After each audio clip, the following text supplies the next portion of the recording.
Star Wars. Make a review of it, even though I'm sure many other people have already done this. But this is mine. First off, Star Wars, made 1983. The game is. The movie was 77, I want to say. But one interesting thing about this is this controller. Believe it or not, this controller was first made by Atari for the upgraded Battlezone. The Battlezone, Atari made a, there's a name for it, I want to forget the name of it, Bradley Simulator? Atari made a updated Battlezone for the military for training purposes, and they used this controller. And they brought the controller back for mass production and put it on a Star Wars, which was, you know, years later, 3 years later. But the way the controls work on this, it's that way. Also, when I say it that way, you can kind of see how this would resemble a tank controller or something like that. Anyways, that controller has two potentiometers. One to control horizontal movement and one to control vertical movement. And there's 4 buttons on this controller. Both triggers do the same thing, and there's these 2 buttons on top. But when I first got this game, it was like they all are, in bad shape. Luckily, it's cleaned up nice. I'll show you in a little bit here. There was a hole in the side of this cabinet, and I actually filled it in, and you can't even tell. But it uses an Amplifone. They came from the factory with an Amplifone vector color monitor, and it is capable. You can put a Wells Gardner 6100 in it. They actually made it from the factory, so you can. But luckily, mine has the Amplifone in it. I like the Amplifone because it has a medium res tube in it. And it has a slightly clearer picture. Now, say what you want, but I think that is the only difference between Amplifone and the Wells Gardner 6100, because they both run off the same voltages. They both, I mean, the circuits are nearly identical. But the tube itself that it runs, which, by the way, you can put a 6100, you can make a 6100 drive this tube, and it looks great. But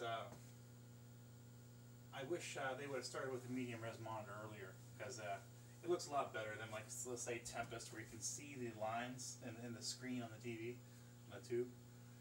But yeah, that's Star Wars. I'm going to set up the camera, and I'm going to put like a video of what the gameplay looks like. Okay, let me start this thing up. The Force will be with you, always. Okay, that's the sound you hear when you start it up. Now, this game had digitized samples from the movie, so that was pretty cool, especially for 1983. You know. Anyways, you start off, you can pick from easy, medium, or hard. I'm going to go to easy. The idea is to shoot everything. Now, for 1983, remember that this is 1983. This had some impressive graphics. I mean, Atari must have really went nuts on this. I mean, the gameplay is insane. It's really high-end graphics for 1983. Now, if you notice when you zoom in, Star always says something like, "May the Force be with you." You got to be real quick to see it. Oh. Now, you can... Oh, geez, I got hit twice. Anyways, you can hit as many things as you want. Try to hit as much, but one piece of advice from me is, don't get hit, like I just did twice in a row. But just like the game, just like the movie, you want to hit the exhaust port just like that. And now see this explosion? If I had a 6100 monitor in here, it wouldn't be a perfect circle. It would be slightly warped. It actually gets kind of square. That was the one difference between a 6100 and the Amplifone, is the yoke windings were slightly different on the 19-inch version. and you could actually, it just wasn't fast enough. Now, right now I'm shooting, I missed him. Now, for a second, the Darth Vader ship was on the screen. Now, you can shoot Darth Vader's ship there he is, I got him. Now, you can shoot Darth Vader's ship for additional points, but he never actually dies, you know. But there's a scene right here. Now this scene changes later on in the game, and these actually towers that come up. But the idea is you don't want to wear your shield down. Every time you get hit, or you hit something, you wear your shield down a little bit.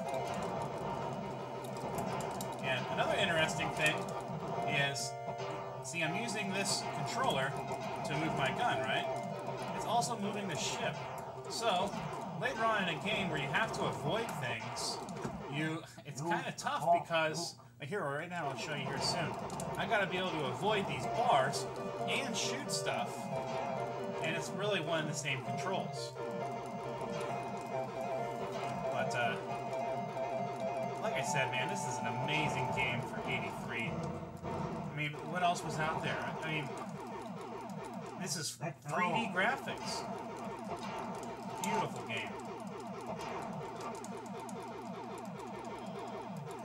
The amount of time they put in this game compared to other games, I think is awesome. I mean, they actually molded all this. I mean, every inch of this cabinet's covered in something, you know? Really cool. 1 million stickers on this thing.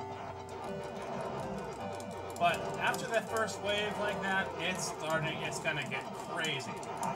It's almost like hit as many. The game changes to hit all the fireballs. And I am not that good at this game, so I don't know. We'll see how long we can go here. See, I'm trying to hit Darth Vader's ship. I hit it. I'm going in. Yeah, I got tore up there pretty good. Yeah, see how these towers come up?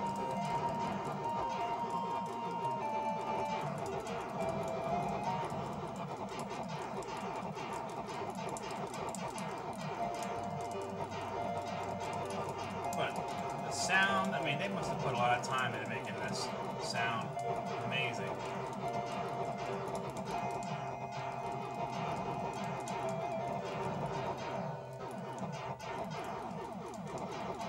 Oh, I hit something. Ah. Use the force, Luke. Yeah, all those are samples from the movie. Now this uses a math box board similar to Tempest and so on. Different though, but similar.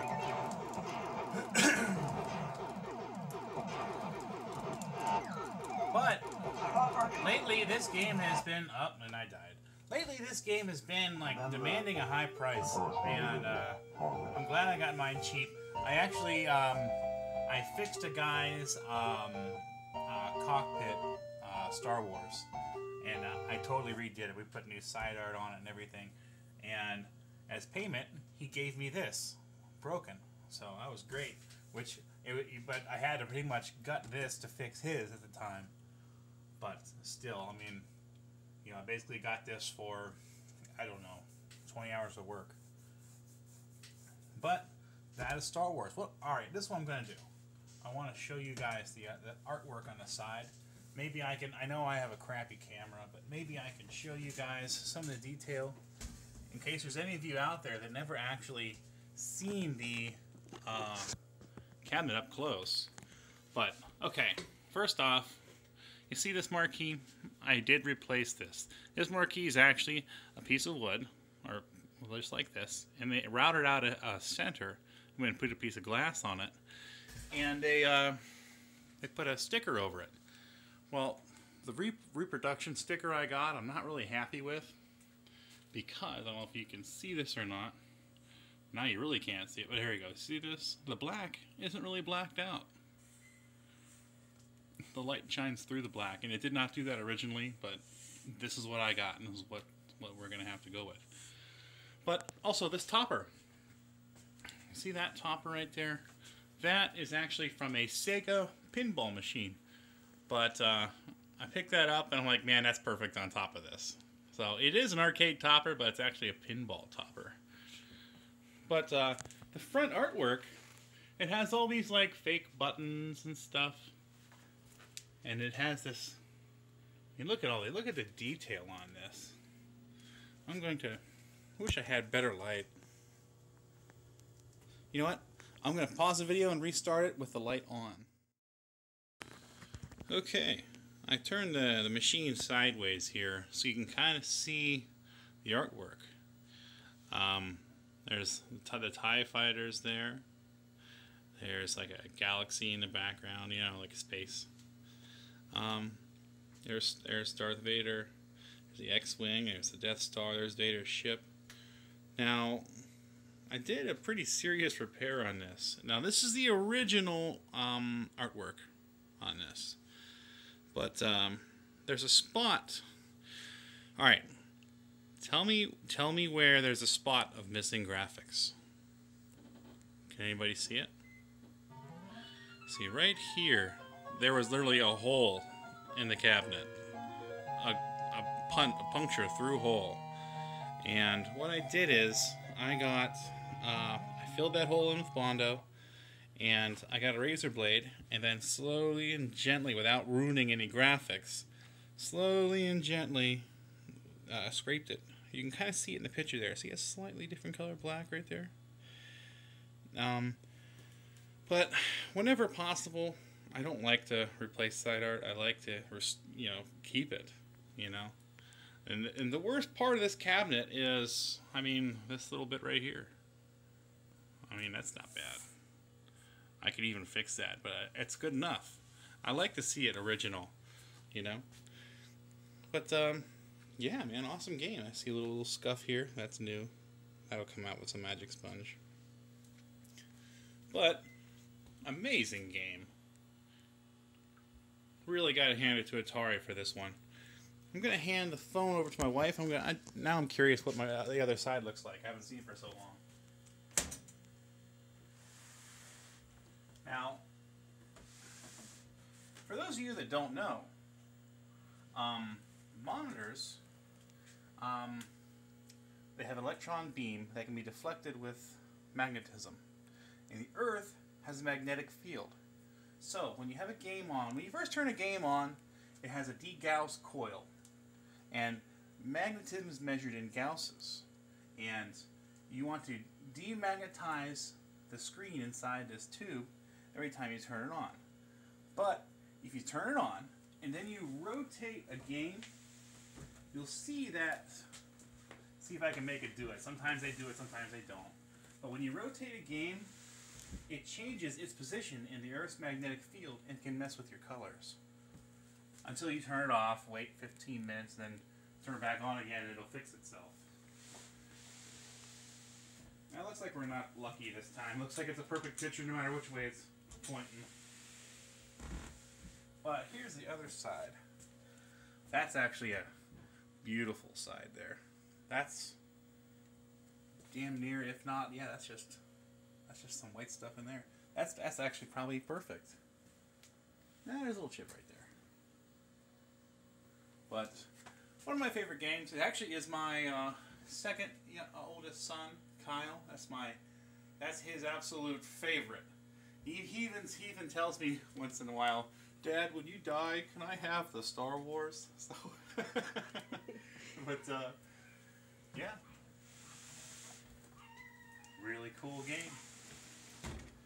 Well, hey guys, if you guys like arcade machines, if you guys like this stuff, hit like on the videos, because I really want to share my love of this stuff, and it just kind of lets me know there's people out there, Well, until the next video.